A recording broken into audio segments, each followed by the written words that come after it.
ሙጠዋ ነው ባሏ ልብ አንጠልጣይ ታሪክ ክፍል 1 ደራሲ ሱለይም አደም ተራኪ ሶፊያ ይሱፍ። ይሄንና መሰል የፍቅር ታሪኮችን ለማግኘት ቻናላችንን ሰብስክራይብ በማድረግ ቤተሰብ ይሁኑ። መልካም ቆይታ።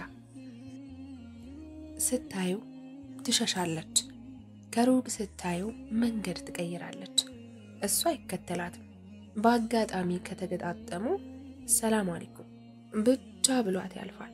ይህ ደግሞ የሚያቀራርብ እንጂ ወዴትም የሚያሸሽ ነገር አይደለም። ለሷም ግራ የሚገባት ይሄ ነው። ቆይ ግን ምን ሆኛለሁ በማለት ራሷን ስትጠይቅ ሽሽት ላይ ያለው ልቧ ፍርሃት እንጂ ምንም አይነግራትም። እንደፈራች ይነግራታል። ይህ ፍርሃት እየበቀለ ሄዶ ስለ አብዱል ጀሊል እያሰበች ውላ ታድራለች። ጓደኞቿ መቀየሯን ነግረዋታል። እነሱ ራሳቸው መቀየራቸውን ነው የምታውቀው። በሱ ዓለም ውስጥ የተጨመረ አንድ ይህ ነው የማይሉት ፍርሃት ነው።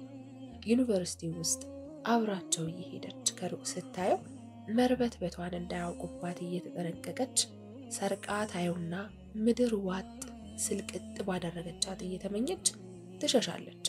ይህ ሁኔታዋ እያደር ግልጽ እየወጣ በመሄዱ ጓደኞቿ ዶርም ውስጥ አስቀምጠው ምን እንደሆነች ጠየቋት።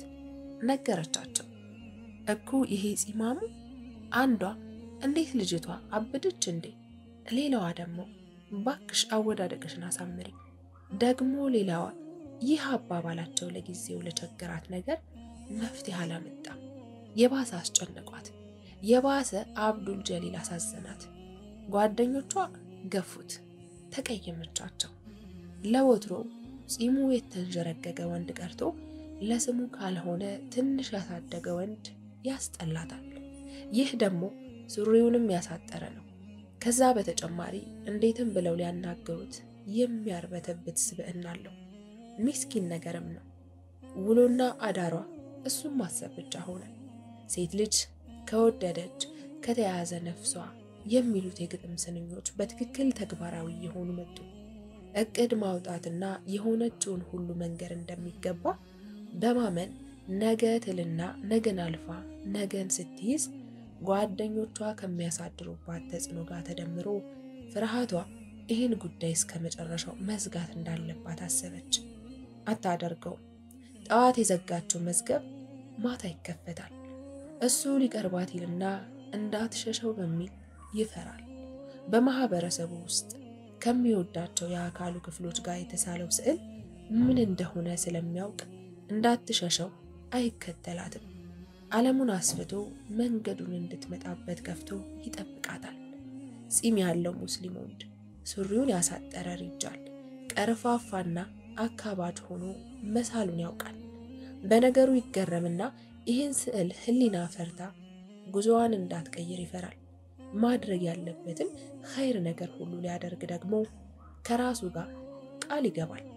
አንድ ቀን ሲኒየሯ ስለሆነ የሆነ የጥናት ምርምር ስራ በዝቶባት አንድ ክፍል ውስጥ ተቀምጣ ትላልቅ ወረቀቶች ላይ ስታሰማምር አያት። ማገዝ እንደሚገባው ተረዳና ምን ላግዝሽ አላት። የያዘችውን ማስመሪያና እርሳስ ለቀቀችው። የድምፁ መለስለስ ይዞት የመጣው የአየር መቅለል፣ የፊቱ ፈገግታ፣ የሆነ አስታራቂ ድባብ፣ ሰውን ከዓለም ጋር የሚያስታርቅ ውብ በጣም እጅግ ውብ ድባብ። አንተ አለችው። ሳቀላት።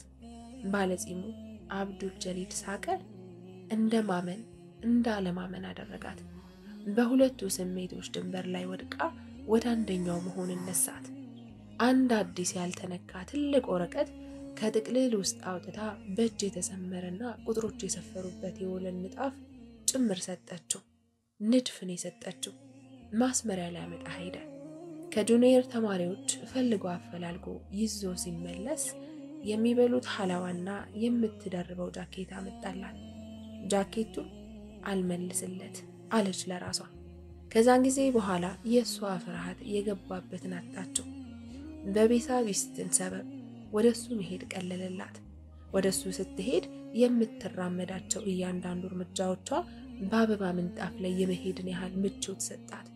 ይህ ሁሉ የሆነው እሷ ሱሪ በመልበሷ ጭራሽ የማይገናኙ ሰዎች የተገናኙ ያህል ሆኖባት ባሳያት የሚያደናብር አቀራረቡ እጆቿ ታሰሩ። ሲያወራት አይን አፋር ነው፣ ይቅለሰለሳል። ትንሽ ታወራውና ትሄዳለች። ይህ አቀራረቡ ብዙ ነገሮቹን ወዳ እንድትቀይራቸው አደረጋት። አይጨቀጭቃትም። እረ ፈጽሞ ጉዳዩን አያነሳባትም። ካወራት ራሷ ባመጣችው ጥያቄ መሰረት ይሆንና በሳቅና በጨዋታ ተሞልቶ ስለሆነ ፈጽሞ ለልቧ የሚከብድ ለቀልቧ የሚያስቸግር ሆነ አላገኘችውም። ለምን እንዲህ ሆነ ስትለው ቀድሞ የሚያስቃትን ነገር ያዘጋጀ ይመስል በሳቅ ያፈርሳትና ወደ ቁም ነገሩ ይገባል። በልቧ ውስጥ ወደ አንዳች ታላቅ ብርሃን እየተጓዘች እንደሆነ ይሰማት ጀምሯል። በብርሃኑም ገጿ እየተዋበና እየተሸለመ መጣ። ዓለም ዛሬ ድረስ ያላደረገውንና ከዘመን በፊት ኸዲጃ ረሱል ሰለላሁ ዐለይሂ ወሰለምን ለትዳር እንደጠየቀቻቸው ያለ ነገር አሰኛት። ጠየቀችው። ይህን ስትጠይቀው ድሮ ሱሪ ብቻ የነበረው አለባበስ ላይ አጭር ቀሚስ ደርባበት ነው። ምንም ነገር እንደሌለው ነገራት። ለኒካህ የሚሆን አስባብ ማድረሻ በእጁ የለም። ይሁን አለችው።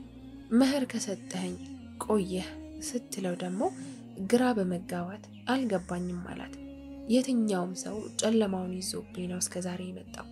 አንተ ግን ብርሃንህን ይዘህብኝ መጥተህ ከአንድ ሩቅ ያለ ከሚመስለኝ ግን ቅርቤ የልቤ ውቂሻ ጋር አገናኘኸኝ። ስትመጣ ዋጋውን የማልተምነው መህርን የሰጠኸኝ አለችው። ዝም አለ። እያለችው ያለው የረቀቀ የገሃዱ ስውር የገይብ ሹክሹክታ መሆኑ ገባው። ዝም አለ። በሚቀጥለው ቀን ጠዋት ስትደውልለት መንገድ ላይ ነበረች። ደንግጦ ቤተሰቦቿ ምን እንደሆኑ ሲጠይቃት ባክህ እኔ ልነግራቸው ነው፣ ጺም እንዳለህ እነግራቸዋለሁ፣ ሱሪ ማሳጠርህን እነግራቸዋለሁ፣ ድህነት ውስጥ ያለውን ክብርህን እነግራቸዋለሁ፣ አንተን ማግባት እንደምፈልግ እነግራቸዋለሁ እያለች ደረደረችለት። ነገሩ እንደገራ ገባው። ደርሳ ለቤተሰቦቿ ስትነግራቸው ብሔሩን ጠይቀው ድሃ መሆኑን ሰምተው ከለከሏት። የሚሏት ነገር ግራ አጋባት። የምትላቸው ነገር አልገባቸውም። የሩቅ ወሬ እየነገረቻቸው የቅርብ አዳሪ ቀሪ ነገር ላይ ቆመው ይነተርባታል። ተቆጣች። አደባውን እንዳሳጧት እየተገለጠላት ስትመለስ ነው ሐቃችሁን ተወጥቻለሁ፣ ነግሬያችኋለሁ፣ ልጁን አገባዋለሁ ስትላቸው ከዘራችን ውጪ ካገባሽ ልጃችንም አይደለሽም አሏት። በዚህ አደባን አጣች፣ ራቀቻቸው። ስትመለስ በቃዲ በምስክሮች ፊት ኒካህ አስረው አንድ ቤት ገቡ። ሻንጣዋን ስትበረብር ሱሪዎቿ ብዛታቸው ይገርመዋል። አንዱን ያነሳና እስኪ ይሄ ይበቃኛል ይላታል። በተንኮሉ ትስቃለች። ወደሱ በመሄድ ወገቡ ላይ ተጠምጥማ አይን አይኑን ታየዋለች። ከቤተሰቦቿ በሱ ምክንያት መራቋን ሲያውቅ ቤተሰቦቿን ሁላ ሊተካላት ሞከረ።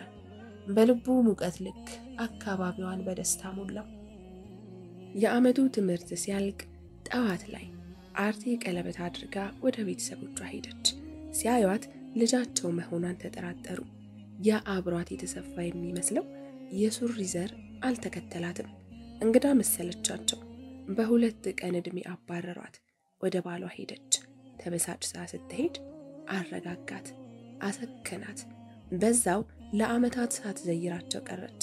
አንዳንድ ጊዜ ይዟት ሄዶ እሷ ወደ ቤተሰቦቿ ስትገባ እሱ በከተማው ሆቴል ሊጠብቃት እንደሚችል ሐሳብ ያነሳና ማማረሯን ሲያይ መልሶ ይተዋዋል። መውለዷን እንደሰሙ እናቷ ሊያዩት መጡ። በልኳ የተሰፋ የሆነውን ወንድ አግኝታ እሱም የእሷን አይኖች የያዘ ድንቡሽቡሽ ልጅ በወለደች 3 ሳምንቷ እናቷ በሯን አንኳኩቶ መጡ። ደነገጠች። በውስጧ ተቀይማቸዋለች። ጥያቄዋን ያወገዙትና የጀመሩት ከአባቷ በፊት እናቷ ናቸው። ቅሬታን የሚሽር ህይወት ውስጥ ያለፈ ታሪክ ከትውስታ ውጪ አቅም አይሰጠውም። አብዱል ጀሊል ወደ ቤት ሲገባ አንድ የማያውቃቸው ትልቅ ሴት ቤት ውስጥ ተቀምጠዋል።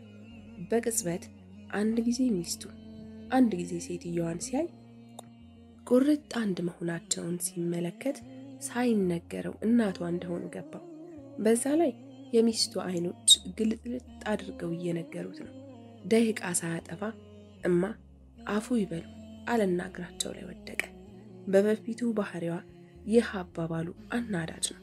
አሁን ቀድሞ ይቅርታ መጠየቅ በደረጃ ማድረግ እንጂ መውረድን አያስይዝም። በልጁ ተሰባሪ ሁኔታ የታጠፉት እናት ደንግጠው በመነሳት አፉሊላ እያሉ ቀድመው ተነስተው ቆሙ። ጠዋት እናቷ ተነስተው ለባብሰው ወጠው ሊሄዱ ሲሉ እማዬ ምን ነው አንድ ቀን ብትጨምሪ በማለት እጃቸውን አጥብቃ ይዛ ለመነቻቸው።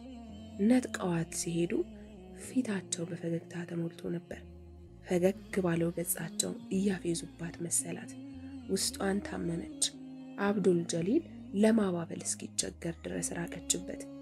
ግራ ገብቶት አብሯት ኩርምት ብሎ እንደተቀመጠ በሩ ተንኳኳ። ሁለታቸውም ቀና ብለው ተያዩ። በፍጥነት ከፈተችው። ከበሩ ውጪ በኩል እናቷ ቆመዋል። ከእናቷ ኋላ አባቷ፣ ከአባቷ ጎን አጎቷ፣ ከሱ ጎን ታላቅ ወንድሟ። ነፍሷን በደስታ አጣች። አብዱል ጀሊል የእሷን ደስታ እንደማየት የሚያረጋው ነገር የለም። እሷ ደንግጣ ደርቃ ቀረች። ትርበተበታለች። የምታደርገውን ነገር አታለች። ባሏ ግን የግንባሯን ፈቃት እያየ በሐሴት ይዋኛል፣ ይፈጋል፣ ብቻውን ይስቃል። አይኖቿ ይስቃሉ። ጉንጮቿ በደስታ እንዳበጡ ስለቆዩ ወዮ አሁን ባልፈረጡ ያሰኘዋል። ወደ ቤት ገቡ። እናቷ መንጭቃዋ ሲሄዱ ከሰገባዋ የወጣች ነፍስ ተከትላቸው ገባች። አብዱል ጀሊልን ወደ ጓዳ ጠርታ ባባ ገንዘብ የለንም፣ እነዚህ ሰዎች አካባጅ ናቸው፣ ምን መሰለህ በግን ግዛና እንረጅላቸው አለችው። ገንዘብ እንደሌለው እያወቀች እንዲህ ማለቷ ግራ ስላጋባው ሀያቲ ብሎ ንግግሩን ሳይጀምር ክንድና ክንዱን እያያዘች አውቃለሁ ይህ ይሸጣ በማለት ቀለበቷን አውልቃ ሰጠችው። ግራ ተጋባ። ፈገግ አለች። ጥርሶቿ አያካብዱም። ይህን ነገር እምቢ ቢላት ይከፋታል። ከዚህ ውጪ ደግሞ አማራጭ የለውም። ተቀብሏት መጣሁ ተጫወቱ ብሏቸው ወጣ። እሱ እንደወጣ ቤተሰቦቿ ጠርተው ስለ ሁሉም ነገር ይጠይቋት ገቡ። ስትመልስላቸው በሙሉ ልብ ነው። እኔ እስከ ዛሬ እንደዚህ አይነቱ እንዳይቻል አውቅም። ደስ እንዲለኝ ነው አይደል የምትፈልጉት? ወላሂ በየደቂቃዋ ደስተኛ ነኝ። ከዚህ የሚገርም ኸልቅ ጋር እንዴት ስቀርበው እሱን እንድመኘው ምግባሮቹ ሁሉ ገፉኝ፣ ተመኘሁት እያለች ስታወራ ታላቅ ወንድሟ የዓመት ኪራይ ይሆንሽ ብሎ በቼክ ላይ የሰፈረ 50 ሺህ ብር አቀበላት። ሲያቀብላት ፊቱ በወጋገን ተሞልቶ ስለሆነ ታናሹ የልቧን መሻት በማግኘቷ ተደስቷል። ኢማን ውስጥ የተዘፈቀ ሀያት እሱ ሲመኘው የነበረ ህይወት ነው። አልተሳካለትም። ታናሹ ተሳካላት። አብዱል ጀሊል አፍንጫው በጥጋብ ያበጠ በግ ይዞ ተመለሰ። በጉን እንዳየች በኩራት ልቧ አበጠችባት። አባቷ ሐላል እንዲያደርጉት ጠየቁ። አላቸው። ሁለት እጆቹን ለአሚን እያዘጋጀ አሚን እላለሁኝ፣ አሚንን አልለቅም፣ አይቻለሁና ብዙ ሰው ሲጠቅም ያላቸው መሰላቸው። እሳቸው ያሰቡት ሰውና እየሆነ ያለው በሁለት ድፍን የማይገናኙ ዓለማት የሚካሄድ ተውኔት ሆኖባቸው መመረቅ ጀመሩ። እሷም አሚን እሱም አሚን ያ ረበል ዓለሚን እያሉ በሌሎች መልካምን ሁሉ የሚመኙ ንጹህ ልቦች ናቸው። የሰው ልጅ በቅርቢቱም ሆነ ከግርዶ ማዶ ባለችው ዓለም የሚሳካለት ለሌሎቹ ባለው የቅንነት ሚዛን ነው። ሕይወት ቀጥ ባለ ውስን ጎዳና የተቃኘች ሳትሆን ብዙ መተጣጠፊያ ያላት ስትሆን በመደጋገፍና በመረዳዳት እንድናቃት ይጠበቃል። የምታቃናው ደግሞ ቅን በሆኑ ፈቃደኛ የሰው ልጆች ነፍስ ነው። የሰው ልጅ ነፍስ ፍልሚያዋ የሚገለጸው በዚሁ ልኬት ሲሆን ሰዎች ለሰዎች ምርቃትን ሲያደርሱ የልባቸውን መሻት ሲመኙ የከበደው ይቀላል፣ የተወሳሰበው ይፈታል። ምረቃው ሲካሄድ አባቷ አብዱል ጀሊል ላይ የተተከሉ አይኖቻቸው በግርምት ወይ ጉድ እያሉ ይመስላሉ። አብዝቶ የተጮኸው ምስለ ህሊና እንዴት የት ደረሰ? የት ጠፋቸው? ከዚህ ሁሉ በኋላ በጉን አርደው ወደ ቤት ሲገቡ የበጉን እግር ይዛለት ሊገፍ ቢሞክር ስላልቻለ እሷ ቢላዋውን ተቀብላ መግፈፍ ጀመረች። ድሮ ቤት ገፋፊ ሲጠፋ አባቷ ያረዱትን እሷ ትበልት ነበር። የእጆቿን ቅልጥፍናና ስልታዊ አጣጣል ሲመለከት ቀና ብሎ አየና እንዴ አለ በአግርሞት። እነዛ አሸናፊ ጥርሶቿ በአየር ላይ ተዘርተው በንፋስ ውስጥ በቅለው ተንሳፈፉ። እናትና አባቷ አሁንም ይተያያሉ። ብቻዋን አታበሳስልም። ብቻዋን ምንም ነገር አታደርግም። ሲጠራት መልሶ ሲጠራት እንደገናም አቅርጦ አቅብጦ ሲጠራት እናትና አባት ልጃቸው የከበረችውን ክብረት እያዩ ባይናቸው ያወራሉ። ሀያቲ እንደዚህ ሀያቲ እንደዚህ ላድርግ ሀያቲ እያለ አባቷ በውስጣቸው አጃኢብ ይላሉ። እሷ ለጥብስ የሚሆን ስጋ ስትመትር እሱ ሽንኩርት እየተጨናበሰ ከተከተፈ በኋላ እሳት ለማያያዝ ተነሳ። ቤተሰቦቿ እያሉ ቤቱን ሁለቱ በመተጋገዝ አደመቁት። የጥብሱ መዓዛ ቤቶችን አወዳቸው። አንድ የሆነ የመላእክቶች ንብብር ቤቱ አልበቃው ብሎ ወደ ውጭ ጎፈለ መሰለ። አንዱ መላእክት ለመግባት በሌላው ላይ ተነባብሮ የኔ ተራ ነው እኔ ልግባ እያለ ይመስል ሁሉ ነገር የደስደሱ የሚያስቀና መልክ ያዘ። ዓለም ከሰው ልጅ ደስታ ውጪ ምንድናት? የሰው ልጅን ደስታ ከማየት በቀር ጥዑም ትርምስ ሲኖራት ይሆን? ልቦችን ያስተሳሰረ ቀልቦችን በመታየት ያነገደ አንድ ጉዳይ ፍቅር ነው። ማዶ ለማዶ ሆነው እንዳይቀሩ የስበት ኃይሉ ከባድ ለሆነው ብርሃን እጁን ያልሰጠ አለ ይሆን? ቤተሰቦቿ አንድ የወደቀ ዛኒጋባ ውስጥ የተጠጋሽ ልጃቸውን ሊያዩ ሲሮጡ ቢመጡም እንዲህ በፍቅር ብርሃን የተጎናጸፈ አጸደ ጀነት ውስጥ መሆኗን አይተው ሊያምኑ ተቸገሩ። ቡና ስታፈላ ለእናትና አባቷ ጋቢ ሲያለብስ እያንዳንዱን እንቅስቃሴውን ብዙ አይኖች ተከታተሉት። የአብዱል ጀሊልን ጉዳይ ሳይነጋገሩ መክረው ጨረሱት። እነሱ በለመዱት የባል መስፈርት ሊለኩት መተው መስፈርታቸው ጣለባቸው፣ አስቀየራቸው። መረዳዳትን አካበቱት አላቸው። ፍቅርን ጨምሩበት አላቸው። ያለ ፍቅር ህብር የለም አላቸው። ማታው ደርሶ በአባቷ መሪነት ከሰገዱ በኋላ ስታነጣጥፍላቸው የቀለበት ምልክት ያወጣው እጇ ቀለበቷ በቅርብ መውጣቱን ለወንድሟ ነገረባት። ጣቷ ላይ አይኖቹን ያዘቻቸው። ባላየ ጣቶቿን ለመሸፈን ስትጥር ፈገግ አለላት። ፈገግታውን የማዘን፣ የመደሰት፣ የመቆጨት ድብልቅ የሆነ ፈገግታ ሁሉንም ነገር ፊቷ ላይ ታየባት። አንዱን ለመወሰን ያስቸግራል። የቤታቸው ሁኔታ፣ የባሏ ሁኔታ፣ የእህቱ ሁኔታ ሳይናገር ዝም አለ። አብዱል ጀሊል እናቷ ሳይተኙ በፊት እግሬን ቁርጥማት ያመኛል ሲሉ ስለነበር እንደ ልጅ ቁጢጥ ብሎ ቀርቦ እግራቸውን ጭብጥ ያደርግላቸው ጀመር።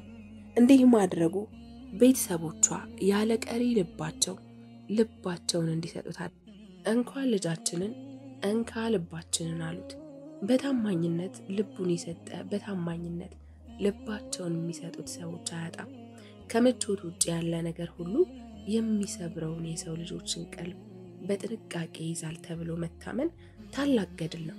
ቤተሰቦቿ በአንድ መደዳ እሷና እሱ ደግሞ ልጃቸውን መሃላቸው አድርገው ድርብርብ ፎጣ እሱን አልብሰውና እነሱ አንዲት ነጠላ ለሁለት ደርበው ተኙ።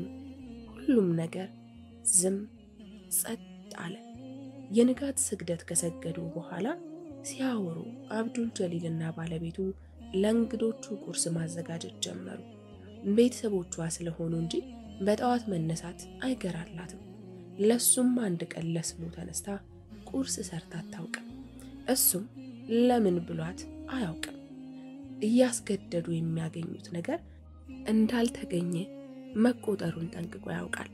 ራሱ ተነስቶ ሰላቱን ሰግዶ ለሁለታቸውም ቁርስ ያዘጋጃል።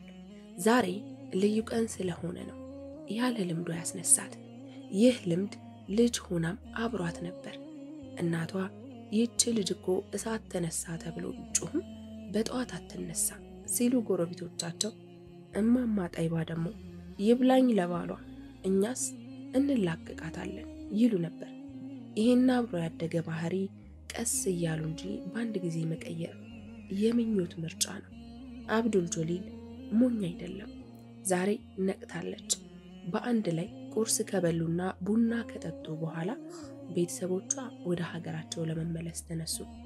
በዚህ ማለዳ ፍቅር ከምንጩ ፈሰሰ። ባባ አመሰግናለሁ አለችው። ምን አድርጌ ሀያቲ አላት። የምትናገረውን ነገር ከብዙ ነገሮች መሃል የምትመርጥ መስላ አሰላስላ ከቆየች በኋላ በቃ ለዚህ ሁሉ ውበት፣ ለዚህ ሁሉ ክብር፣ ለዚህ ሁሉ ሀብት ብላ ሳትጨርስ አቀፋት። አልተነጋገሩም። ከምር በተግባቡ ነፍሶች መካከል ንግግር ምን ቤት ነው? ከ3 ቀን በኋላ ከቤት ወጣ። ከተቋም ተመርቀው የወጡት በቅርቡ በመሆኑ የሥራው ጉዳይ ያዝ ለቀቅ ነው። በዛ ላይ ያገኟትን ለቤት ወጭና ክራይ አውለውት ስለነበር ለድንገተኛው የበግ ግዢ የሚሆን ነገር አላገኙም። ስታመሰግነው ቆይታ እንዳቀፋት የእጇን ጣት ሳታየው በማሰስ ቀለበት አጠለቀላት። ምንም እንዳልተፈጠረ ውጪውን ሲመለከት እሷ ተንኮሉ ስለገባት በመርማሪ አይኖቿ አየችው። ቀለበቱ ራሱ ነው። የእሷን ሁኔታ አይቶ ሳቁን መቋቋም አልቻለም። ፈጠን ያለ ወሬ ትፈልጋለች። ፈጥኖ ነገራት። አንድ ቀድሟቸው የተመረቀ ወዳጁ ላይ ሄዶ እንደተበደረ ነገራት። ተገረመች። ቀለበቱን ካስገባላት በኋላ ጣቶቿን ይዞ ሳማቸው። ሮጣ ወደ ጓዳ ገባች። አንድ የንግድ ባንክ ቼክ ይዛ ወጣች። በታላቅ ወንድሟ የተፈረመ 50 ሺህ ብር ነው። ይህ በሆነበት በ2 ሳምንታቸው ስልክ ከቤተሰቦቿ ተደወለላቸው። ወላጆቿ ዘገየ የሚባል ጊዜ የለም በማለት ለልጃቸው መደሰታቸውን ለመግለጽ ደገሱ። ጓደኞቿንና ጓደኞቹን ይዘው እንዲመጡ ተነገራቸው። የሱም ቤተሰቦች ስትባል አንዳች ሐዘን በሹል ቀንዱ ወጋት። ቤተሰቦቹን እንደሚጠብቁ ስታቅ የቲም ነው። እናቱም ሞተውበታል። ትክዝ ስትል ስላያት ጠየቃት። ነገረችው። ፓምፐርስ እየቀየረለት የነበረውን ልጁን አቅፎ እያነሳ በአንድ እጁ ሚስቱን ጭምቅ አድርጎ ያቀፈው ይሄው ዝግጁ ነው በይልኝ አላት። ይህን ሁሉ ድንገተኛ ለውጥና ደስታ ለጓደኞቿ ልትነግራቸው ሄደች። በዛውም ጓደኞችሽን ይዘሽ ነይ ስለተባለች ልትጠራቸው አስባ ወደ እነሱ ሄደች። በደስታዋ እንደሚደሰቱ እያሰበች ስትራመድ እግሮቿ ቶሎ አላደርሳት አሏት። በጣዕር ደርሳ በር አንኳኳች። የመጀመሪያው ማንኳኳት ሳትጨርስ ሌላውን ደረበች፣ ደገመች፣ ሰለሰች። ከውስጥ ሆኖ ለሚሰማው ሰው የሚያንኳኳውን ሰው አንዳች አውሬ እያስሮጠው ያለና ነፍሱን ለማትረፍ የሚቧተት ይመስለው ይሆናል። መጥቻለሁ ብሎ እምቢ ካለ የደስታን ጋጋታ እንደምን ማምለጥ ይቻላል?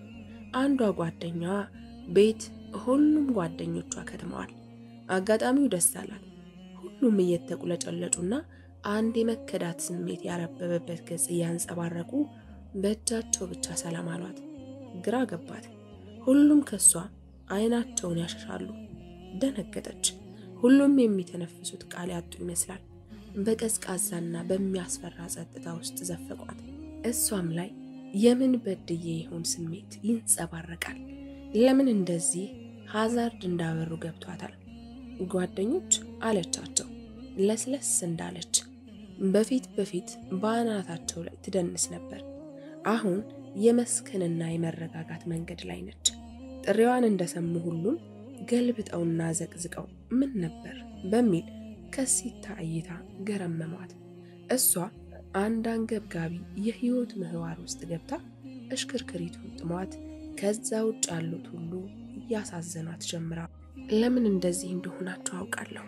አብዱዬን በማግባቴ እንዳልተደሰታችሁ ባውቅም እንዴት ታመራላችሁ ብዬ አልጠበቅኩም ነበር። ጩኸቴን ቀሙኝ ነው ነገራችሁ ሁሉ። ወልጄ አንዳችሁም አልጠየቃችሁኝም። ማን ነበር መቆጣት የነበረበት አለቻቸው።